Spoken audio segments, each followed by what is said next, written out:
നമസ്കാരം. വാസ്തുശാസ്ത്രം എപ്പിസോഡിലേക്ക് എല്ലാവർക്കും സ്വാഗതം.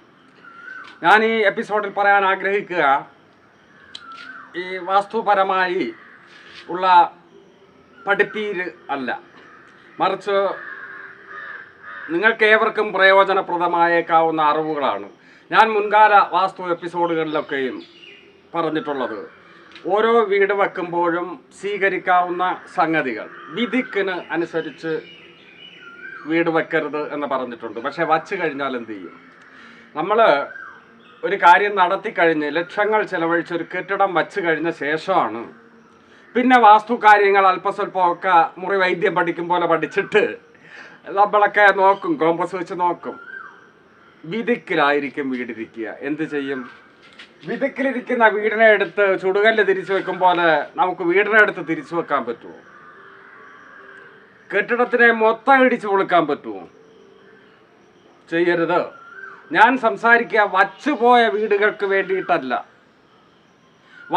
വീട് വച്ചുവെങ്കിൽ അതങ്ങനെ വിധിക്കിലിരിക്കട്ടെ, അവിടെ താമസിച്ചോളൂ, ഒരു പ്രശ്നവുമില്ല.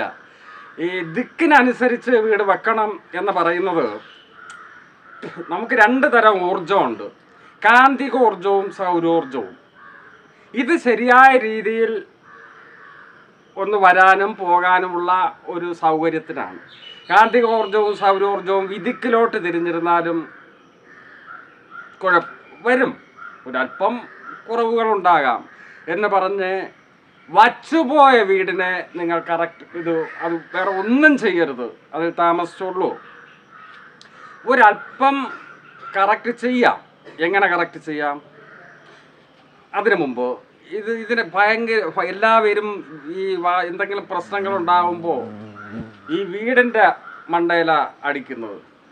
വീട് കുഴപ്പമായിട്ട് വച്ചു കഴിഞ്ഞു, വാസ്തുദോഷം വന്നുപോയി, അതുകൊണ്ട് ആണ് ഈ സംഗതികൾ എന്ന് ധരിച്ചു പോകും.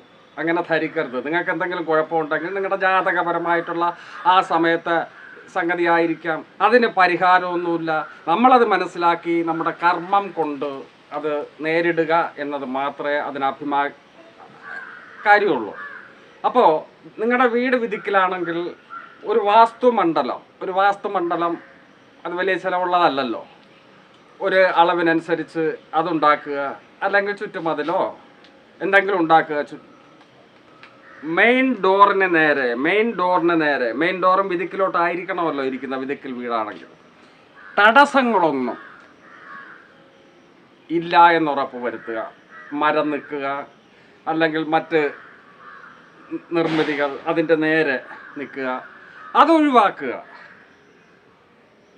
അത് പോയിട്ട് മറ്റൊരു സംഗതി കൂടി, വീടിന് ഗേറ്റ് ഉണ്ടെങ്കിൽ ആ ഗേറ്റ് ഉച്ചത്തിലാക്കുക. എങ്ങനെയാണ് ഉച്ചത്തിലാക്കുന്നത്? വീടിന് ഗേറ്റിൻ്റെ സ്ഥാനം എന്ന് പറഞ്ഞിട്ട് ഞാനൊരു എപ്പിസോഡ് മുന്നേ വാസ്തുവിൽ ചെയ്തിട്ടുണ്ട്, ആ എപ്പിസോഡ് കാണുക. അപ്പോൾ ഇത്രയൊക്കെയാണ് എനിക്ക് ഈ എപ്പിസോഡിൽ പറയാനുള്ളത്. നിങ്ങൾക്ക് ഈ വീഡിയോ ഇഷ്ടമായെങ്കിൽ ലൈക്ക് ചെയ്യുകയും ഷെയർ ചെയ്യുകയും ചെയ്യുക. നന്ദി.